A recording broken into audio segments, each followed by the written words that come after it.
Welcome to Pod Save America. I'm Jon Favreau. I'm Dan Pfeiffer.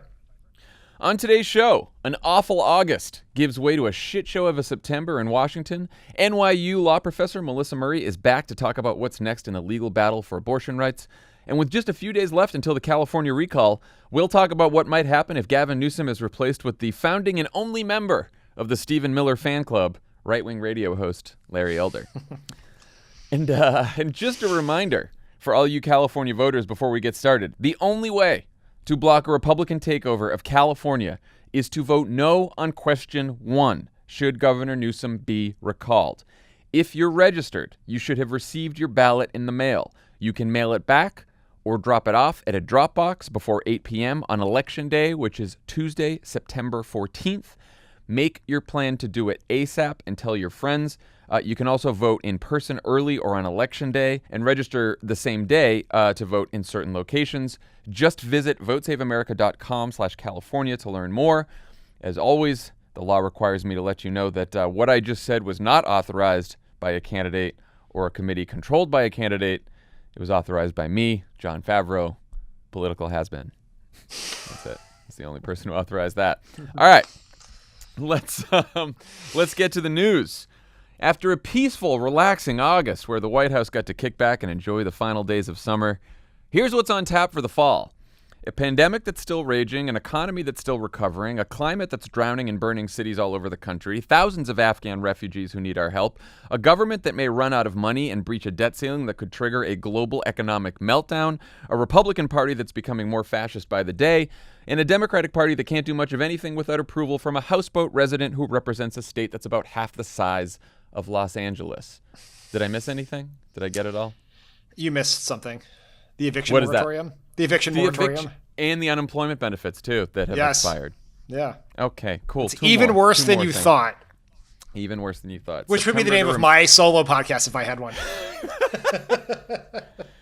A September to remember. All right, let's start with the guy who apparently can only communicate with his colleagues via op-ed. Joe Manchin wrote in last Thursday's Wall Street Journal that Congress should, quote, hit a strategic pause on Joe Biden's economic plan because he's worried about the effects on inflation and the national debt.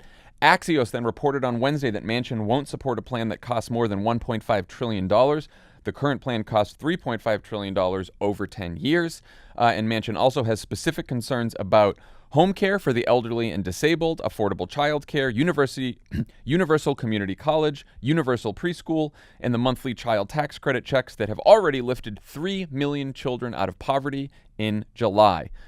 Dan, why did Joe Manchin torture us with this op-ed, and what do you make of his argument about debt and inflation?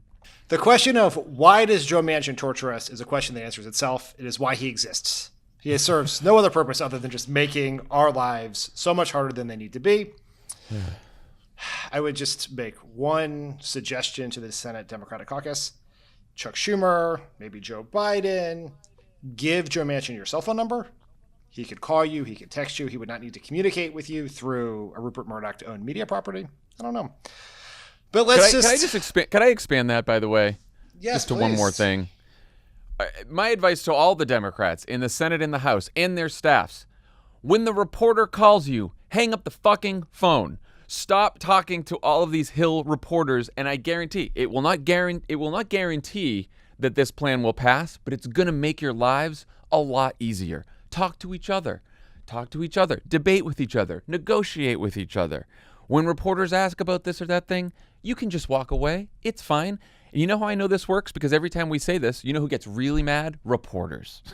They get really mad and they tweet us and say, keep talking to us. Don't stop talking to us. So we don't need 50,000 fucking stories in Politico and the Post and the Times about all the machinations of Democrats trying to pass this plan because it's messy. Of course it's messy. And the messier it is in public, the worse it's going to be for you. So just shut the fuck up and talk to each other about passing the plan. As I think we've said before, the failure of the Democratic Party to develop an inner monologue is one of our greatest challenges. Yes. But we've gone down a rabbit hole, and it's a rabbit hole I enjoy, so we'll stay here for a second.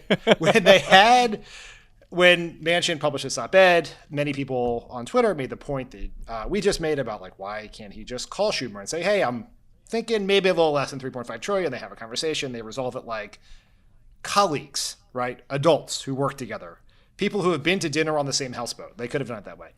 People pointed out correctly, I think, that part of being a Republican from a Democratic state or vice versa is you have to do this performative dance about how you're sticking it to your party in some way or another. Yeah. But I would just say the flaw in that argument in this case, which sort of speaks to kind of the big Manchin problem, is if Joe Manchin wanted to communicate with his very Republican West Virginia constituents, which I am very sympathetic to his political position, but if he wanted to communicate with them, I can think of about 1 trillion ways, to use his number, that is more efficient than writing an op-ed in the Wall Street Journal that will sit behind a very expensive paywall. Could you do a West Virginia newspaper? How about a town hall, my friend? How about going to West Virginia? Not just sending an email to a Rupert Murdoch-funded company from your houseboat. Like, there are ways to do this. Okay, I will stop now. Well, it also shows that perhaps Joe Manchin's performative centrism is directed towards a center-right establishment in Washington and not necessarily the voters in West Virginia, which is something that I've always suspected. But who am I to divine Joe Manchin's motivations? Okay, can we get to the substance of his argument? Substance of the op-ed. Okay, go for it. The substance. The debt's out of control. Inflation is out of control. We must hit a pause. What do you think? Idiocy. Pure idiocy. It's no labels, mad libs. Like, it makes no sense. Let's just do both parts of this. Okay, let's start with the inflation. When we had Austin Goolsbee, our friend, the former chief Obama economist, on a few weeks ago, he pointed out that it's not $3.5 trillion today, tomorrow, this year. It's over a decade. $350 million a year on average. Look at that math. And, $350 billion. Leave that in. $350 billion a year on average. That is, I think Austin said something like an 8% increase in the federal budget. There is nothing to suggest that that would have a real effect on inflation. Second, and this is a point that Austin and I talked about as well, but the Biden economists have pointed out, which is, what's one way to deal with rising costs, particularly when a lot of inflation is in things like food? Give people who can't afford food more money so they can eat. Right? Here's a response to, think about this. Man, the cost of food is going up. So what I think we should do is we should take the most vulnerable Americans and cut them off from their child tax credit. And make sure that the richest Americans get to keep the tax breaks they got from Donald Trump. Yes. That's a great way to deal with inflation. We're going to starve our way out of this inflation thing. Then let's talk about the debt issue. Do you know how much this bill, as currently constructed, would add to the debt? Now we're in a time machine. Now we're taking things back to 2011. Here we go. I'm not even going to mention bending the cost curve. But it will cost zero. Right? Around zero, depending on how the Congressional Budget Office scores it, it is paid for. We have to stop talking about investments in middle working class people in our country this way. Because Catherine Rampell of the Washington Post made this point this morning on Twitter, and it's so smart. Democrats we talk about spending in terms of gross cost, right? $3.5 trillion. We never talk about how we're paying for it. Right? We're not saying it's going to add $0 deficit. It's just $3.5 trillion. And part of this is the fault of Democrats who have been leaning into the size and scope of our progressive agenda. It's $3.5 trillion, not $3 trillion. That's inherently better. Point is, it's a bunch of really smart investments paid for by asking rich people and corporations to pay more money in taxes. That's simple. But when you talk about tax cuts, like when you say like Donald Trump's $2 trillion tax cut, that's not the gross cost, as Catherine pointed out, the net cost. That's just what it costs when you've already subtracted the things they did to raise revenue, like eliminating the state and local tax deductions, things like that. So we talk about something really popular and important in the worst possible way, and something that is unpopular and pretty harmful to economic inequality in the most favorable way, and it's insane. Yeah, I mean, not only is talking about $3.5 trillion as the cost intellectually dishonest, it's politically stupid.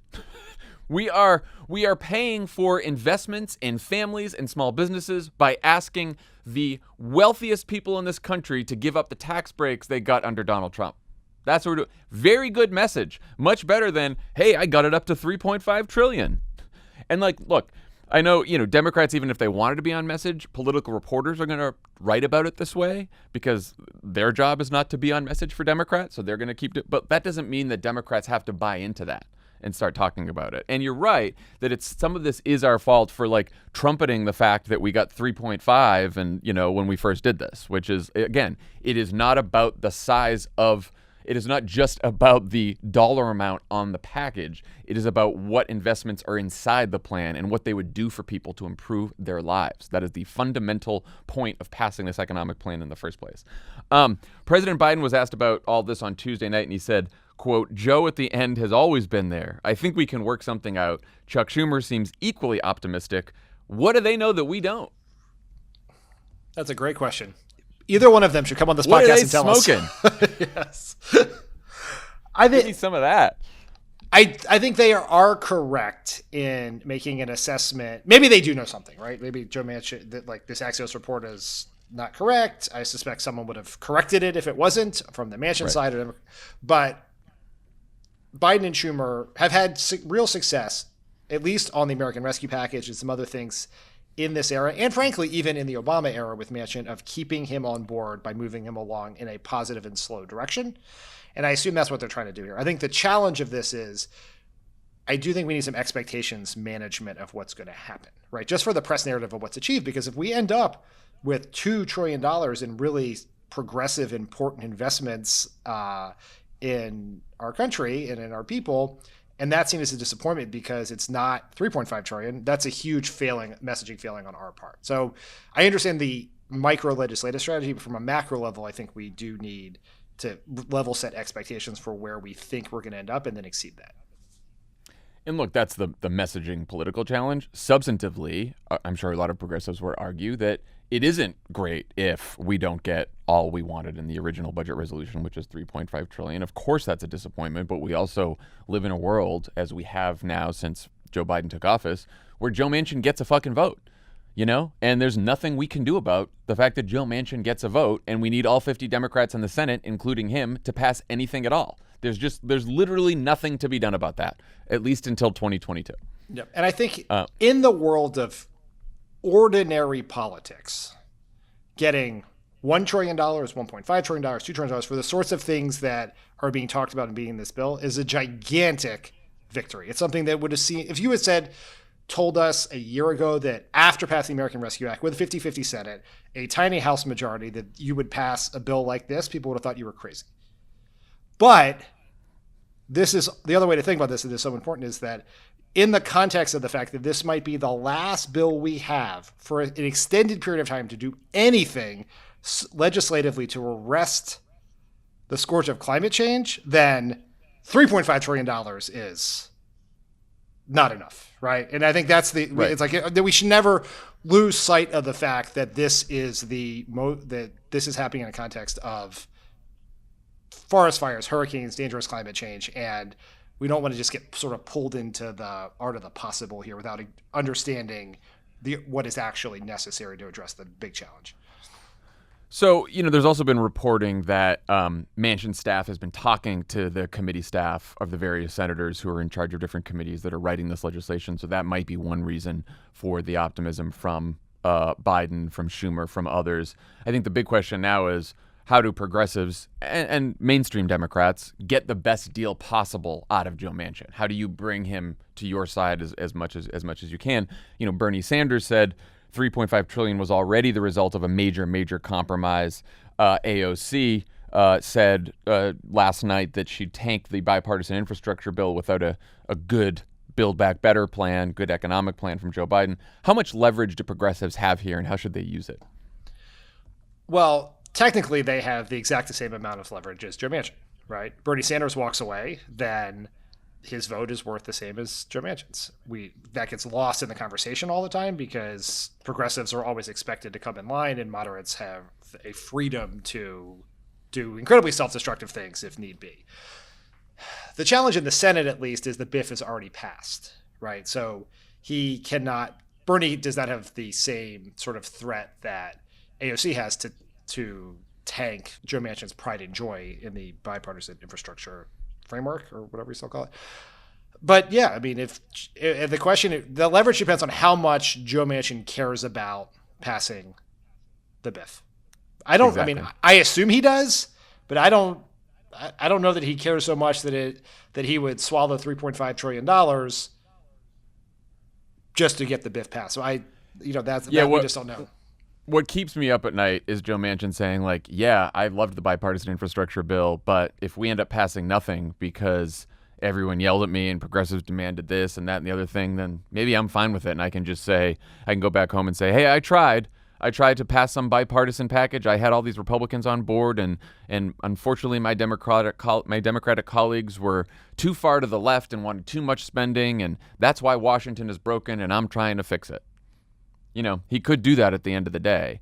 But, you know, I also think that when Joe Biden first became president, I remember there was a quote from Joe Manchin where he said, I'm going to do everything I possibly can to make Joe Biden a successful president. If this doesn't pass, that's not going to make Joe Biden a successful president. And so then Joe Manchin did not do what he said he wanted to do. Now, I know taking Joe Manchin at his word is an exercise in potentially an exercise in futility, but there we go. Yeah, Joe Manchin speaks in a way in which he is always completely correct and always completely incorrect. It's fucking infuriating. What are some of the big policy fights in this plan that we can expect in the coming weeks, and how do you think they get resolved? To get into the substance of it. This is a really hard thing to even talk about without knowing what the top line number is. Yeah. Right, because that determines everything, right? Are we making the child tax credit permanent? Or are they going to do it not at all? Are you going to do it for like 5 years, which is probably a very good solution, because then you would rather just make these things permanent, but creating a cliff generally means that the policy will get continued because no one really wants to raise taxes in that situation. You know, big fight about, are we going to expand? Fight's not the right word, because it's really, we're trying to allocate a pie of an indeterminate size among various things. There are some who are very focused on adding dental and hearing and vision benefits to Medicare, which is insane. As someone who spent a lot of time this summer trying to help my father-in-law find a hearing aid, the fact that hearing aids are absurdly expensive and not covered by Medicare is insane, completely insane. Yep. Others are very focused on making permanent the funding change, the policies that strengthen the Affordable Care Act that were put into the American Rescue Plan to increase the size of the subsidies. That would put the law on very firm footing going forward. There's some talk about closing the Medicaid gap to help the people who are in almost entirely Republican southern states that have refused to expand Medicaid and are therefore not getting Affordable Care Act. It sort of goes on and on and on about these big decisions here. There are some things in there that cost no money, like having which HHS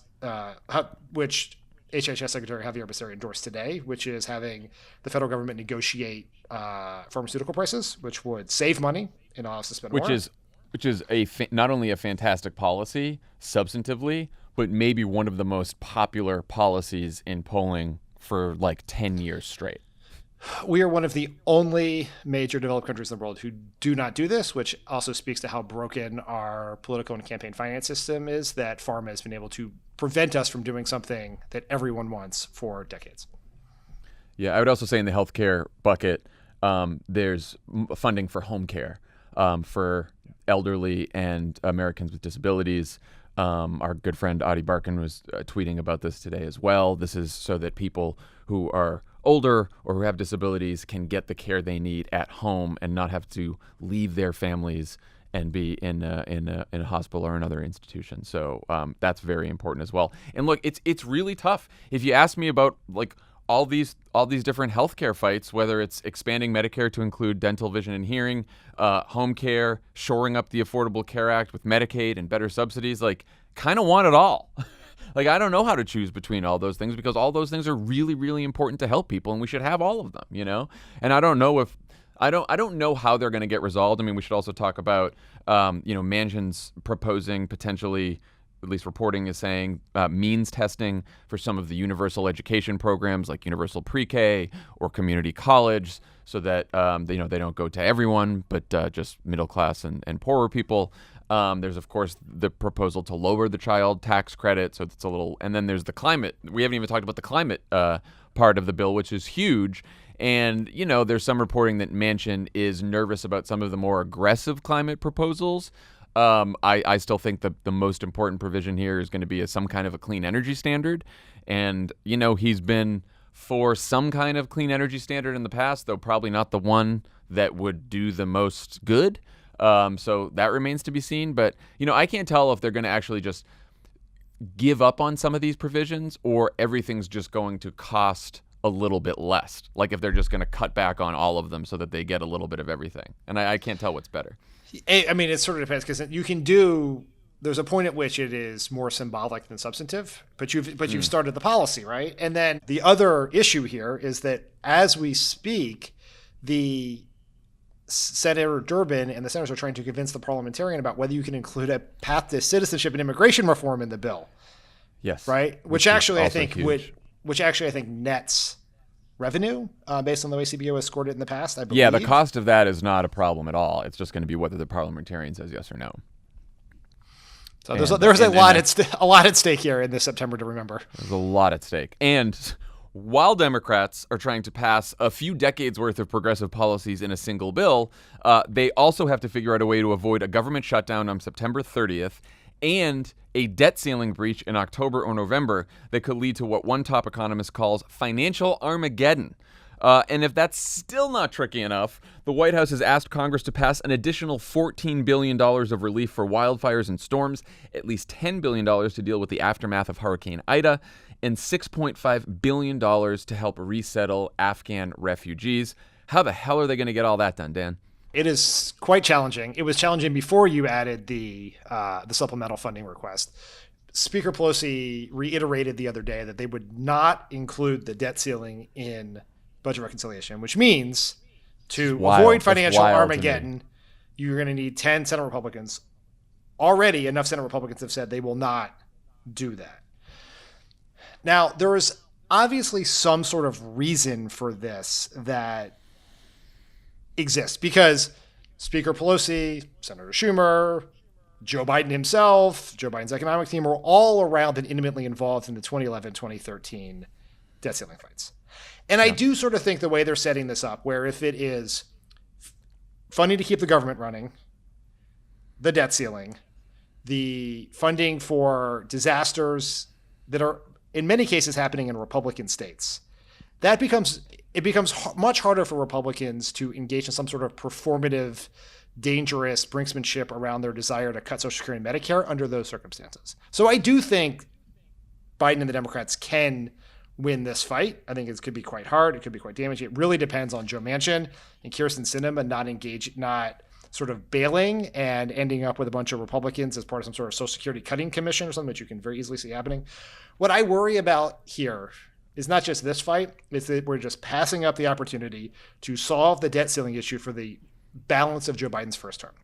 Because the thing that keeps me up at night, I said this before on this podcast, but is Speaker Kevin McCarthy and maybe Senate Majority Leader Mitch McConnell controlling the debt limit in 2023 or 2024 as Joe Biden is preparing for re-election and potentially tanking the economy. Like, can you just imagine the demands that Speaker McCarthy would want? Like, Joe Biden resign, put Donald Trump on the $20 bill, deliver us Hunter Biden in cuffs. Like, these sort of things would be so insane. And we just have this opportunity here that shouldn't be that hard to just take that weapon away from a bunch of lunatics. I just worry about any strategy that is predicated on the idea that Republicans in Congress are worried that they may lose some political fight, because they have not shown any fear whatsoever in losing political fights or being on the fucking 80-20, being on the 20 side of an 80-20 issue. They just haven't. They take hostages. They blow up the economy. They're protecting insurrectionists. They love Donald Trump. They're voting to overturn elections. But now they're going to be like, oh, we don't want to get blamed for shutting down the economy or breaching the debt ceiling. That's too far for us. I do not see how they're going to blink on this one. I don't see it. I'd love to be wrong. Maybe there is like an escape valve here where if they go forward with their threat to not blink and not raise the debt ceiling, then Joe Biden's economic plan will not have passed yet, and the Democrats will still have an opportunity to stick the debt ceiling increase in the budget bill if it comes down to that. That's the only thing I can see. I mean, maybe that's what's in their back pocket, but who knows? And then, an additional problem with the supplemental too, C+ Santa Monica fascist Stephen Miller has already started to demagogue the refugee aid in the supplemental request, saying that Biden is holding relief for American storm victims hostage to his radical migration agenda. How do you think Democrats should respond to that garbage? I am very worried about the politics of refugee resettlement. It's easy to look at the polls and see, there's a CBS poll. It's like 80-20 people support bringing Afghan allies here. Like, I hope to be wrong about the bulk of the Republican Party and sort of inherent racism in swaths of the American public. But what haunts me is that many months ago, Morning Consult did a poll where they looked at all of Joe Biden's initial executive orders. All of them are incredibly popular with one glaring exception. Simply raising the refugee cap was unpopular across the board, including with Democrats. And so, like, right now, on the heart of talking about our Afghan allies and everything, it seems like we should definitely do this. But there is just this inherent race-based NIMBYism when it comes to refugees. So it's like, yes, bring them here. Oh, I didn't mean here. I meant somewhere over there, not in my neighborhood, not in my school. And I think when Stephen Miller, who is a terrible messenger, but when he says radical migration agenda, that means shit to average people, right? That is, like, those are some keywords that get the MAGA base, the alt-right world fired up. But this is what Stephen Miller said on Laura Ingraham, right as this was all happening a few weeks ago. He said, "It is extraordinarily expensive to resettle a refugee in the United States. They get free healthcare, free education, free housing, free food, and they get cash welfare." Right? That argument has, unfortunately, and it speaks very poorly of America, been very powerful over a long time. I hope to be wrong here, but there's power here. So I would say just a couple of things that the way to win this fight is, one, take it big, make it about the decision to withdraw from Afghanistan, where Joe Biden is and Democrats are the high side of that argument. Two, use veterans as spokespeople here. The most powerful people, and I think is what has driven some of those numbers and actually hurt Biden in sort of the coverage of the withdrawal, was veterans talking about the people who were being left behind by this, right? People who fought with Americans, people who saved American lives, people who were putting their lives at risk to fight for democracy, or as interpreters or in civil society or whatever else.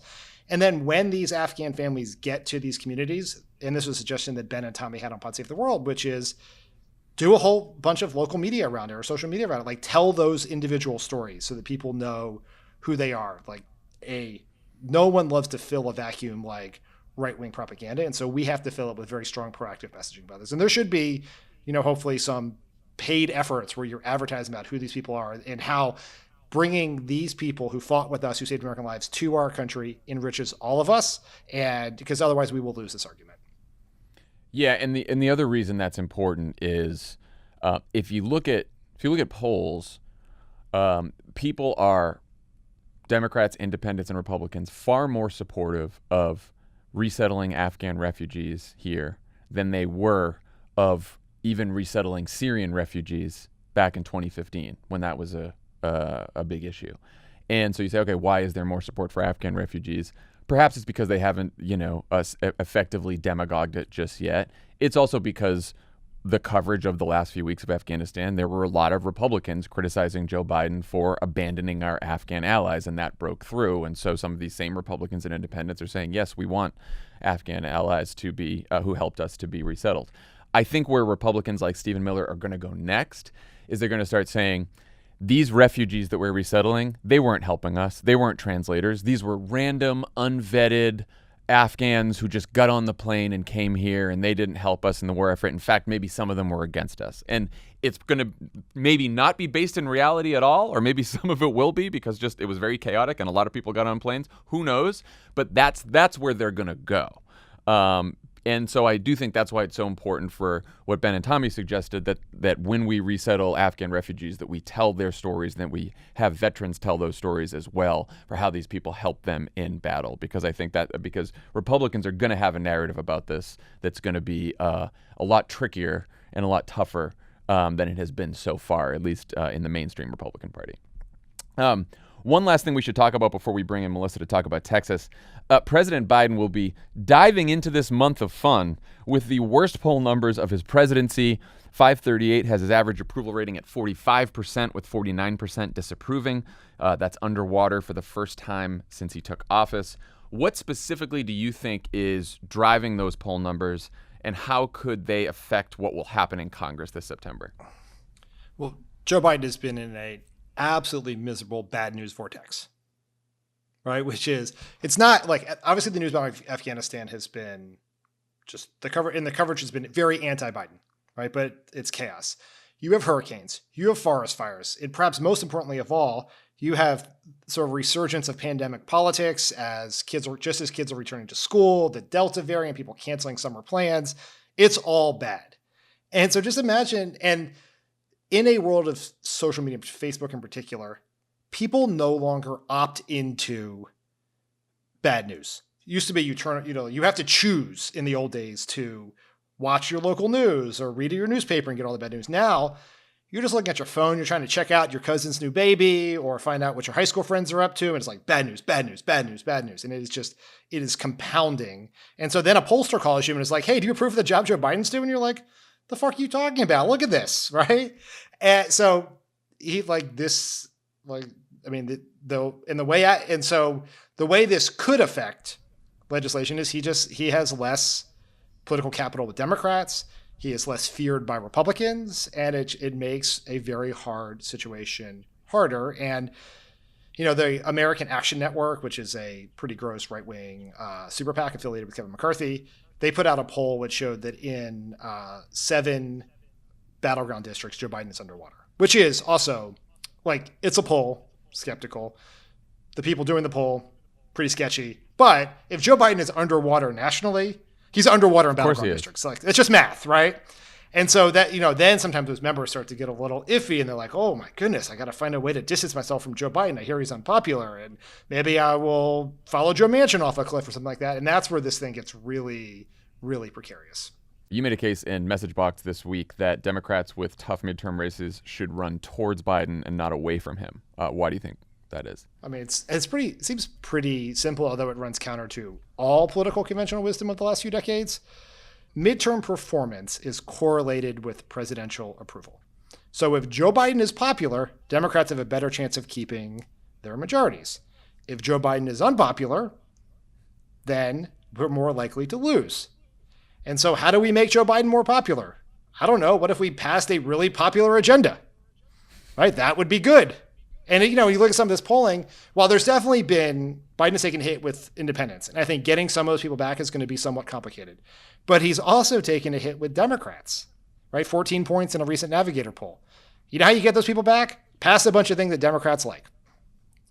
But you know what would be, so we're sort of in this political choose your own adventure. We can either, in the next 6 to 8 weeks, pass a really popular bill with a united party and a resurgent Biden, or being in a giant fucking filled mess where the party's divided. And because of the way sort of political narratives have so much power now, is that when Democrats start shitting on the president, it's compounding. So it's you have bad news. Yeah. Bad news affects the polls. Now there are a bunch of stories about those bad polls. That's more bad news. And then there's a bunch of stories about how Democrats are running from Biden. That's more bad news. And it compounds and compounds and compounds. So we have to sort of find a circuit breaker and embrace them. Every strategy that every vulnerable Democrat should have is, how can I make Joe Biden more popular? Because if I make Joe Biden more popular, I have a better chance of winning.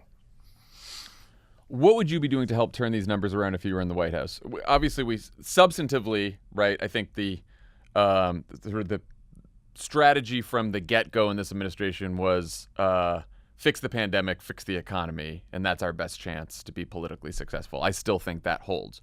So one way to help fix the economy is to pass this economic plan, right? It's a long-term economic plan, but it will still have effects, in the next few years. So that's super important. From a communications standpoint, is there anything you'd be doing differently?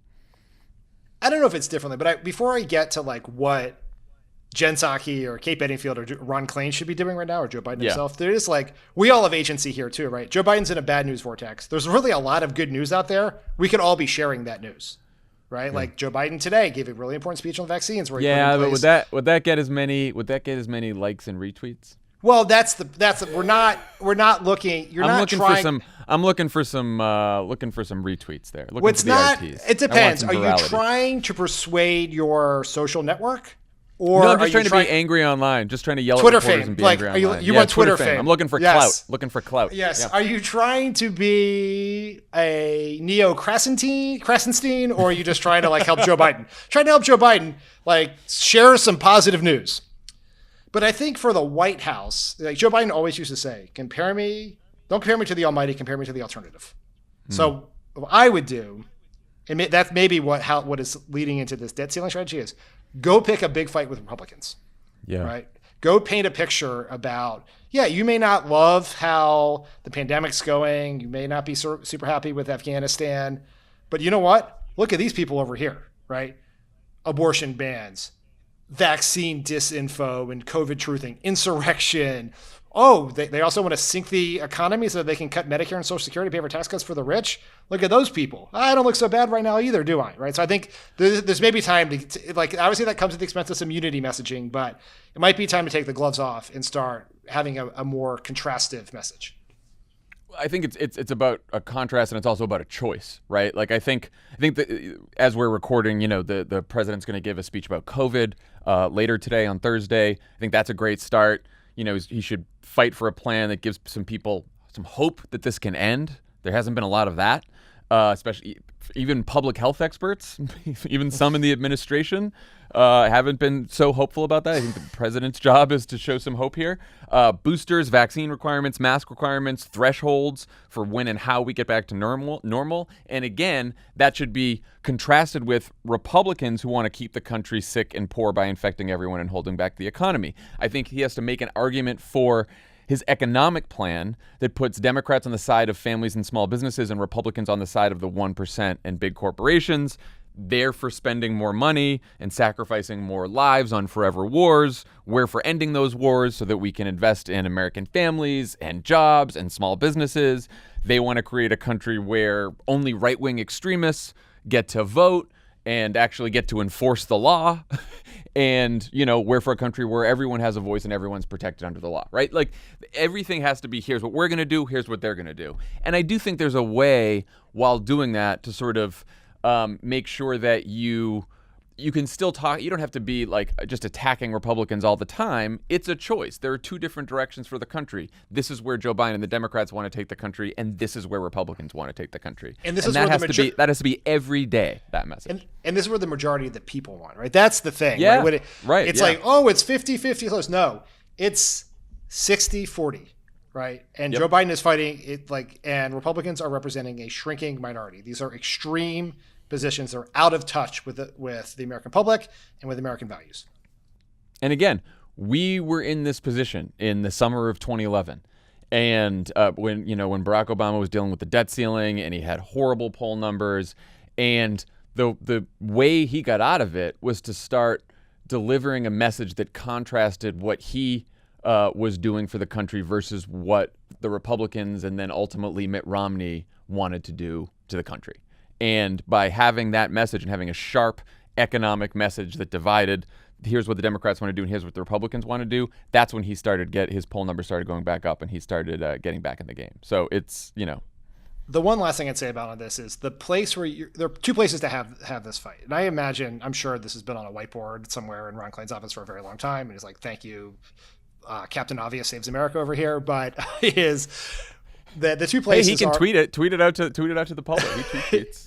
Show us what's on the whiteboard, Ron. That's right. One is on the debt ceiling and the CR and the supplemental. Like that's going to be a fight because you need Republicans for it. The problem with the budget bill is it's all about Democrats. The press has already baked in Republican opposition. So, and it's not even, I'm not even saying they're wrong about this, but it's just the coverage is about fights between Democrats over specific policies, Joe Manchin, et cetera. And the other one, I think legitimately, and I've become more and more sort of radicalized this idea, is that Democrats should run aggressively on vaccine mandates. No, and as we started recording, news broke that one of the things that Biden's going to announce today is that any hospital that receives Medicare or Medicaid funding is going to have to vaccinate their staff. There's going to be a vaccine requirement for their staff, which is most hospitals in the country. So that's great news. Okay, when we come back, NYU law professor Melissa Murray joins to talk about the Supreme Court's decision that has allowed the state of Texas to effectively ban abortion.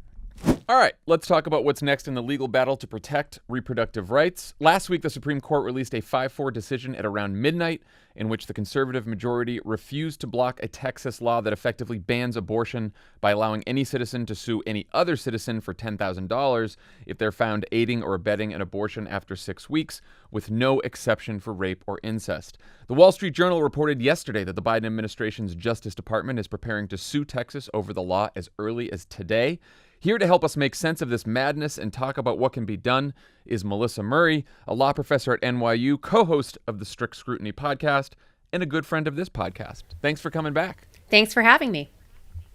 So the Texas law essentially places a bounty on any medical provider, friend, family member, even Uber driver who helps someone get an abortion. And aside from being both cruel and crazy, it seems as if the law was written this way specifically to avoid getting struck down as unconstitutional. Melissa, can you talk about the legal strategy behind the Texas law and how the majority's decision basically rewarded that strategy?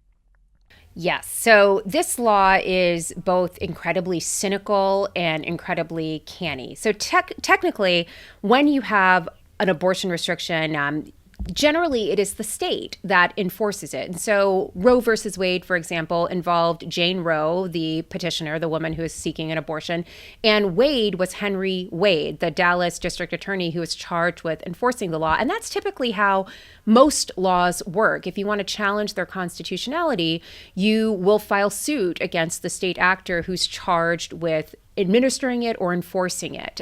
Here, however, though, the state is absolutely prohibited from enforcing this law. It actually says that in the text of the law. No state official can enforce it. And instead, what Texas has done is deputized private citizens to enforce it. So it gives each private citizen, anyone in Texas, a private right of action to file a civil suit against a provider for providing an abortion or for someone who has, quote unquote, aided or abetted someone in seeking an abortion or in performing an abortion. And it was done purposefully because the name of the game here is basically allowing the law to go into effect. Generally, when you have these abortion restrictions, and there are lots of these heartbeat laws that have been tried and they failed because reproductive rights groups and abortion providers immediately file suit challenging the constitutionality of the law, and a federal court will typically enjoin the state from enforcing the law while that litigation on the constitutionality of the statute is pending.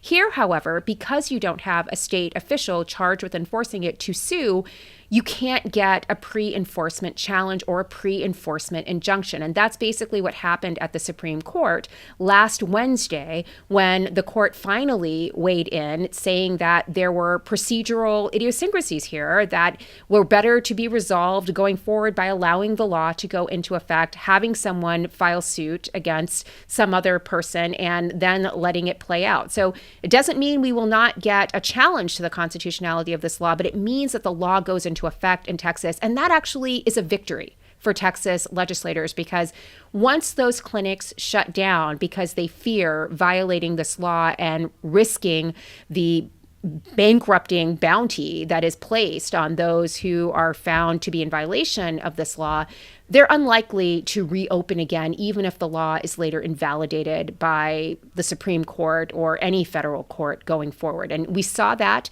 in 2016 with Whole Women's Health versus Hellerstedt. There was an admitting privileges law that was allowed to go into effect in 2013. Although the law 3 years later was declared unconstitutional, Texas went from having 42 abortion provider clinics to having just 19, and they did not reopen again.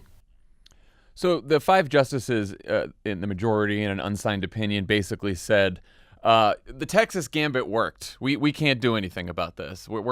There's serious issues of constitutionality. There's I think a sentence like that in there, but we're not going to do anything about this. If the four justices who oppose this, including the 3 liberals and Roberts, somehow got Kavanaugh on board or Barrett on board, what would the best legal argument have been for the court to say, we're actually going to block this?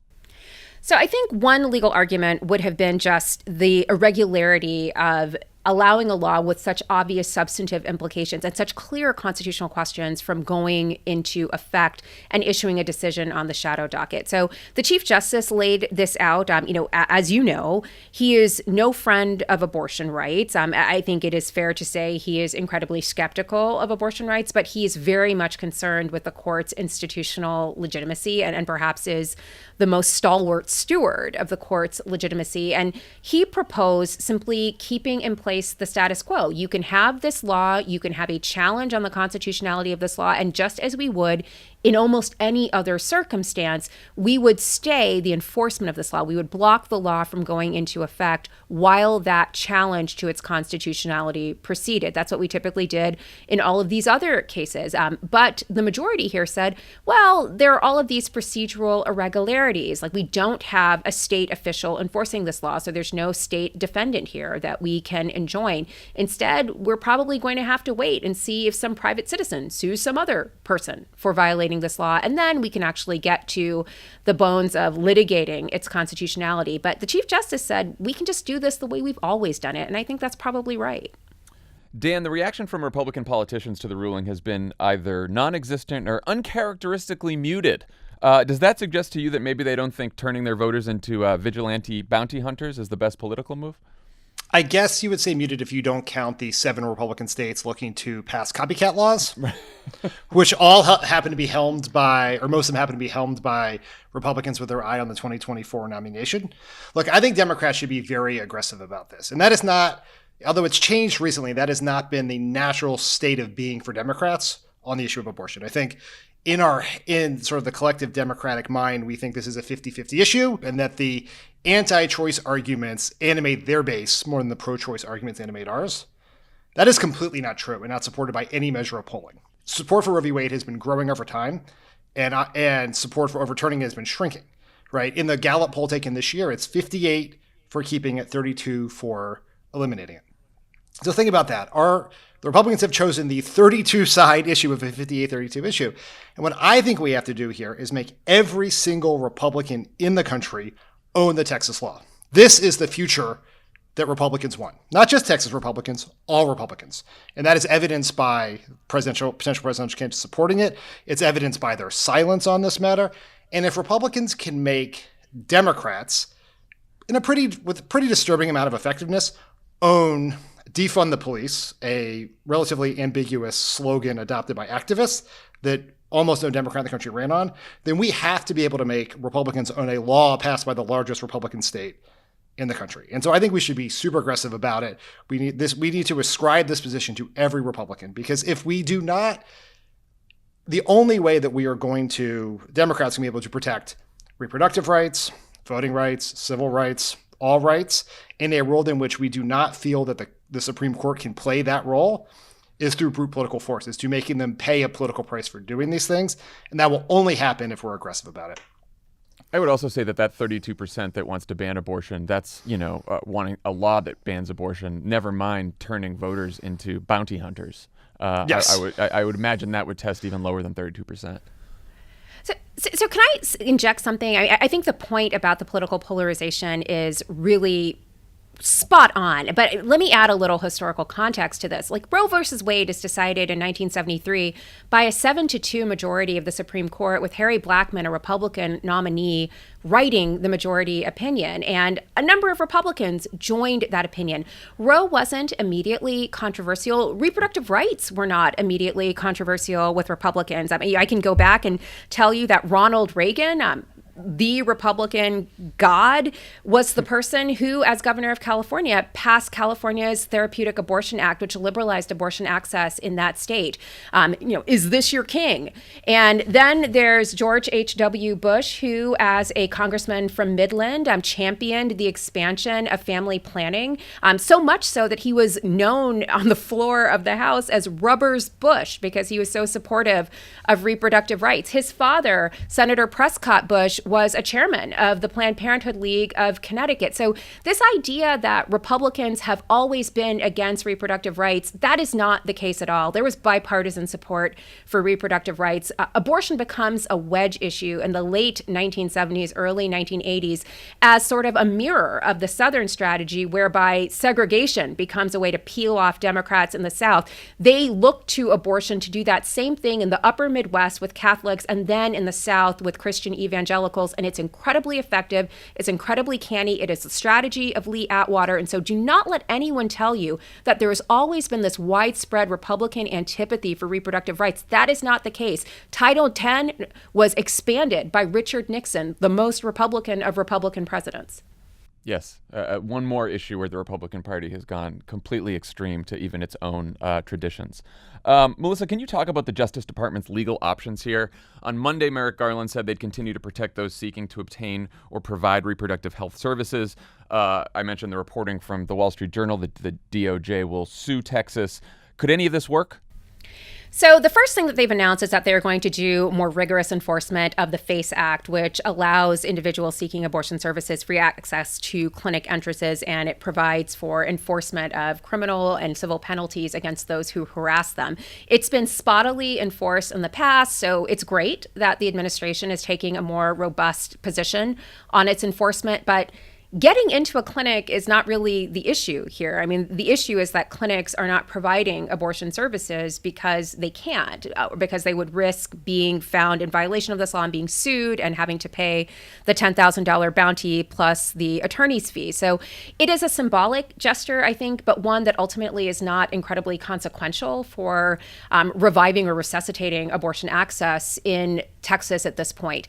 Lawrence Tribe, I think, proposed a really novel proposal of using the Ku Klux Klan Act, which was a Reconstruction era statute that was intended to provide penalties against private actors who, under color of state law, try to abridge the civil rights of newly freed African Americans. And you could expand that perhaps to apply to those private vigilantes in Texas who are restricting the rights of Texas women and those who try to help them. So that's, I think, a novel approach.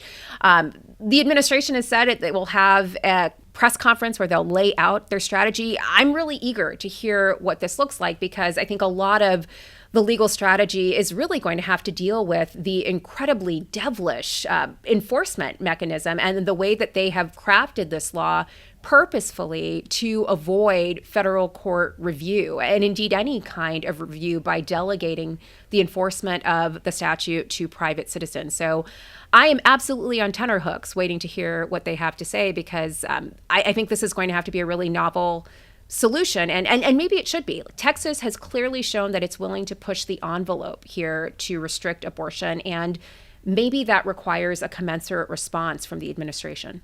Well, so what would DOJ suing Texas look like? What would the argument there be? Unclear. And they've been very cagey about what the particulars of that might be. They can obviously do things like withhold federal funding. Perhaps they might figure out a way for federal properties like Air Force bases or military hospitals or whatnot to provide abortion services. Although that raises the question of the Hyde Amendment, which is an appropriations rider that prevents the use of federal monies for abortion. So it may not necessarily be the case that they are funding in clear dollars abortion, but even the use, I think, of federal property might be considered a way of subsidizing abortion, and that might be deemed a violation of the Hyde Amendment. So it's not clear, but I think I think this is an opportunity to lawyer in the most fearless and innovative way possible. And I think those who are against abortion have certainly taken it to the mattresses, and maybe it's time for those who favor reproductive rights to do the same. Dan, what are the chances that Congress can pass a legislative remedy here? Well, Speaker Pelosi has said that she will hold a vote on the Women's Health Protection Act, which would, I think as described, it's talked about as codifying Roe. I think it's a little more complicated than that, but it would certainly limit the ability of states like Texas to infringe upon the rights that are identified in Roe and in another Supreme Court decision, Casey v. Planned Parenthood. The challenge here, as with all things, is is subject to a filibuster. And so like all things, but even if we could get the filibuster overturned, there are very real questions about whether there are 50 Democratic votes for this in the Senate. And it's not just Joe Manchin, it's also potentially Bob Casey, the senator from Pennsylvania, whose father is the Casey in the Casey v. Planned Parenthood case that I mentioned earlier. And so I absolutely think Democrats, even if it is a no, we know we're going to lose this vote, I think Democrats should vote on it. There are also 2 Republican senators in Susan Collins, I know also UGG, and Lisa Murkowski, who could potentially be yeses on this, but we should call the issue, have the vote, and make it and raise the salience of the issue nationally and show that Democrats are doing everything they can to protect reproductive rights. I think it's the right thing to do morally and the right thing to do politically. Melissa? So I think that's exactly right as a political strategy. I think it's unlikely to be successful as a legal strategy. So yes, if you could get through the filibuster, if you could get this through the Senate, then you're clearly going to have someone challenge this as an impermissible use of Congress's authority under the Commerce Clause, which is probably the most likely avenue of constitutional authority for passing a law like this. And where does that go? It goes right to your 6-3 majority on the Supreme Court, where you have Samuel Alito, who's been very clear about his antipathy for reproductive rights, Clarence Thomas, who doesn't believe that the right to reproductive freedom exists in the Constitution, Neil Gorsuch, also a skeptic, and then Brett Kavanaugh, not clear, but seems skeptical. Amy Coney Barrett, her writings as a law professor suggest skepticism, if not antipathy. And Chief Justice Roberts, where the only way to kind of reel him in is in whether or not this law makes the court look bad. And they don't even need his vote to have a majority here. So yes, as a political matter, that makes a lot of sense. And if it gets people to the polls and thinking about the Supreme Court and reproductive rights and how all of these things are intertwined with voting rights and everything else, then I say go for it. But if that law is passed, it is going to be a dead letter at the 6-3 conservative supermajority at the court. Well, yeah. So but what if we expand the court and add 4 justices? Would that help matters? Okay, now you've just blown my mind. I don't even know what to say to that. So back to the Manchin filibuster question. Yeah, I'm not saying it's an easy path, John, but I want to widen the aperture of possibility here. We're always back to the cul-de-sac, the Manchin cul-de-sac. Melissa, I was going to ask, you just sort of raised this, sort of what's next in terms of the Supreme Court's role. Like, is there a chance they'll revisit the Texas law and finally weigh in on the constitutionality? Can this tell us anything about what they'll do about the Mississippi ban when they hear the case next term? Like, I guess what I'm trying to ask is, do you think there is any chance or hope that the decision where they said, okay, we don't want to weigh in on the constitutionality here, and this is all procedural, morphs into something later where they say, okay, now we're going to weigh in on the constitutionality, and in fact it is not constitutional? So I think you need to get to the point where you have a lawsuit brought by a private individual against someone who has performed an abortion or has helped someone to obtain an abortion or perform an abortion. And then that will begin the process of wending this through either the state courts, probably, and then on to the Supreme Court. That could take a long time. They will most likely get to the current abortion challenge that's before them, Dobbs versus Jackson Women's Health Organization, which is going to be argued in this upcoming term, October term 2021. And it is a challenge to Mississippi's heartbeat law, which prohibits abortion at 15 weeks. So really bad, but less bad than the Texas law in a lot of ways. And I think what we saw in the court's opinion, although it was just a procedural opinion, quote unquote, is a harbinger of what we're likely to see. I mean, the fact that a majority of the court allowed a law that clearly violates existing constitutional precedents and includes Roe, includes Planned Parenthood versus Casey, to go into effect suggests that there is not a great deal of respect for the idea of a right to an abortion on this court. So, I don't know what will happen in Dobbs. It could be the case that the Chief Justice joins the conservatives to make 6, but joins them for the purpose of being able to keep the opinion for himself to write. And he writes a much narrower opinion than the rest of the conservatives might like, but one that perhaps does away with the whole question of viability as a salient marker in the court's abortion jurisprudence, which then kicks the question of these heartbeat laws back to the states. And then we're dealing again with, is 15 weeks okay? Is 12 weeks okay? 6 weeks okay? And maybe that is when you get this Texas law percolating up to the court at that point. But it might take a long time. And the idea that the liberals and Roberts might get Kavanaugh on their side is remote. So, I mean, Unclear. What we know statistically is that Justice Kavanaugh is more likely to vote with the Chief Justice than any other justice.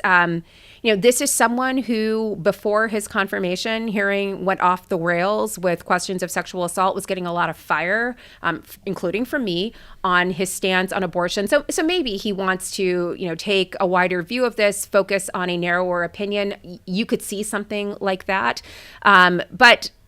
I think this is a question, to Dan's point, that really has to be kicked back to politics. Like, the courts are not going to save you here. Yeah. I mean, on that note, for both of you, last question, like, are there any other legal or political strategies we haven't talked about that could help protect reproductive rights in Texas and in other red states that will certainly try to pass similar laws? So, again, Congress has the power of the purse. At least one, you may not necessarily tie this to liberalizing abortion access, but you could say, like, all of these states that are so exercised to restrict abortion in the name of promoting women's health also have some of the worst maternal mortality and morbidity rates and infant mortality rates in the country. So, maybe as part of it, if you're going to restrict abortion, you also have to channel some of the federal dollars that you get into programs that actually ameliorate and provide prenatal care to pregnant women. I mean, if you're going to be pro-life, be pro-life for the whole life. And the whole life starts with the woman who is bearing the child. And then once the child is born, expanding Medicaid to include the child, members of that child's family. I mean, that could be something that is done. I mean, if you just want to sort of address this as an issue that is about health, because that's what they talk about. They talk about these restrictions as health measures. They're clearly not, but the government, I think the federal government, could think about these as, like, let's tie this actually to proving better health outcomes. Like, you don't get this if you just restrict abortion. You have to do these other things too. Interesting. Dan? I mean, none of these things are particularly satisfying, but I would at least first note that as we think about the midterms, our friends at Data for Progress did a poll which showed that the context of the Texas abortion ban increased enthusiasm among Democratic voters by 8%. So that's a further argument for talking about it. But in the long run, the reason these laws exist, despite the fact that they're incredibly unpopular, even in the states and when they're being passed, is because Republicans have done the hard, monotonous work of building political power at the state level. Right? This is why we have to invest in, train, and run pro-choice women candidates at these state levels and win these offices, because we had an actual chance to take the Texas House in 2020. Had we done that, this law could not have passed. So, Dan, can I add to that? Yep. Like, part of the reason they've been able to consolidate political power at the state level is because they've run the table on redistricting. So that's a huge part of this too. And so this is all inextricably linked to the same fights that you all have been covering over voting rights. And, like, there's no daylight between any of this. Yeah, it sounds like the best hope here is to get out into the streets and get to the polls and continue to organize and continue to fight for this. Because if everyone in the midterms decides, they're annoyed or they're tired or they're not sure they want to work as hard as they did in 2020, then it will be a guarantee that there will be no abortion access in Texas and potentially many, many other states that are controlled by Republicans. So something for everyone to keep in mind. Professor Melissa Murray, thank you as always for joining us. Thanks for having me. We appreciate it, and we'll be right back. You can donate to abortion funds in Texas, which help Texans pay for their procedure and get logistical help like a ride to a clinic out of state. Visit actblue.com/donate/TX funds to donate. Again, that's actblue.com/donate/TX funds to donate, and you can also find the link in this episode's show notes. All right, before we go, we wanted to give you all one last reminder about the California recall on September 14th. I'm sure all of you California listeners have already sent in your ballots, or at least plan to, but even if you're voting, we're asking you to get at least 5 other people to vote as well. And if you happen to run into any of those friends who say, why does it matter if Newsom loses? We got you covered. Republican frontrunner Larry Elder has said and done a lot of wacky shit during his years as a right-wing radio host and even during this campaign. So to help you keep track of it all, we've put together his top 5 worst quotes in a segment we're calling elder abuse. All right. Here is number 5. You're on record as calling for the end to the minimum wage, saying, quote, the correct minimum wage ought to be 0. Right. How do you think California voters currently earning the minimum wage, which is $13 to $14 an hour, would react to that? Well, given the indoctrination that people have about the minimum wage, they probably would react to it well. Dan, do you think Californians would react to a $0 minimum wage well? Given the indoctrination that people have about getting paid barely enough to live. Right? What is this propaganda that's forcing people to want a livable wage? What is wrong with them? That's one that, by the way, I didn't know he said that. This is just a great example of how much shit Larry, and I've been paying attention to this race. I had no idea he said that about the minimum wage. I knew he was like against a minimum wage. I didn't know that he said that the correct one was $0. I guess we know what percentage of the people currently hosting this podcast did not read my message box on the recall. I think I did read your message box in there. Oh, it's in there, but I think you're also on vacation. I'm not holding you accountable. You write a lot. You write a lot these days. Yeah, You're prolific. I know. All right, number 4. You know, when you look at all these women that have marched, something like 2 million women, Donald Trump has probably gotten more obese women off the couch and in the streets working out than Michelle Obama did in 8 years. What the fuck was that quote? Just fuck off. Fuck off. Like, it's just disgusting, right? Believe it or not, that's just one of the many horrifically sexist things that Elder has said about women. In a 2000 column for Capitalism magazine, great magazine, Elder said, women know less than men about political issues, economics, and current events. He said that! He reposted an article on his website comparing single mothers on welfare to stray cats. According to the LA Times, he deleted a tweet that implied women taking part in the Women's March were too unattractive to be sexually assaulted. And according to Media Matters, he endorsed pregnancy discrimination in his book, suggesting that working mothers aren't, quote, dedicated and available for, quote, all hands on deck commitment to work. What a guy. He also likes to refer, has in the past referred to PMS, premenstrual syndrome, as, quote, punish my spouse. Just real charmer all the way around here. What a joke. What a great joke. All right, number 3. I'm going to follow the science. I don't believe the science suggests that young people should be vaccinated. I don't believe the science suggests that young people should have to wear masks at school. I'm not sure the science is settled on that at all.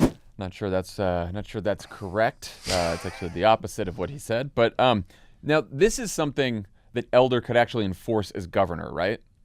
Yes. On his first day, if he wins his recall, could repeal the vaccine and mask mandates that Newsom put in place earlier this summer. Absolutely. So for all the people saying, oh, there's a Democratic supermajority, it's only for, all about a year, who cares? This will send a message establishment. This would have dramatic effects on school children, right? That's where this place, the first place where the mask and vaccine mandates have been most important have been in California public schools. He could undo that. Are there other things he could do on his own without the legislature? Because some people are saying, well, if he gets in, at least we have a Democratic, supermajorities in the legislature, and he can't do that much and blah, blah, blah. But he can do a lot of damage, right? Didn't we just go through this for 4 years? Like, you can do tremendous damage without ever touching the legislature, right? So yes, Democrats. That's exactly the point that Senator Padilla made to yes. to me and Tommy when he was here. Think about the difference between the types of people that Joe Biden has brought in to manage the pandemic and who Trump had. People he was literally taking off of Newsmax to be in influential positions. So we could fire important people. The state, we are dealing with forest fires. He has deeply misguided, if you will, views about climate change and forest management. He can fire a bunch of people. He can appoint judges, right? Yeah. And we see that's something like people, there's a very recent relevant example of the danger of putting an inexperienced celebrity with extreme views in a position of power. Like, full stop. Yeah. We know what happens. Yeah, try to remember just yesterday. just try to remember. Okay, number 2. By the way, when you mentioned that the UK was ahead of us, they were. Do you know that the slave owners were compensated? After they lost their quote-unquote property, the government compensated slave owners. I didn't know that. Yeah, and so when people talk about reparations, do they really want to have that conversation? Because, like it or not, slavery was legal. And so their property, their legal property, was taken away from them after the Civil War. So you can make an argument that the people that are owed reparations, and not only just black people, but also the people whose, quote, property, close quote, was taken away after the end of the Civil War. Now, look, that may sound crazy, but I assume it'll be part of Trump's platform in 2024 when he runs again. You mean, when you say Trump, do you mean the guy who put out the statement in support of Robert E. Lee yesterday? Yeah, no, I think that's he was laying down a marker there that he's doing reparations for slave owners when he they'll be in the RNC platform in 2024. So, all right, and the number one, maybe most damaging thing that Larry Elder has said. Let's listen.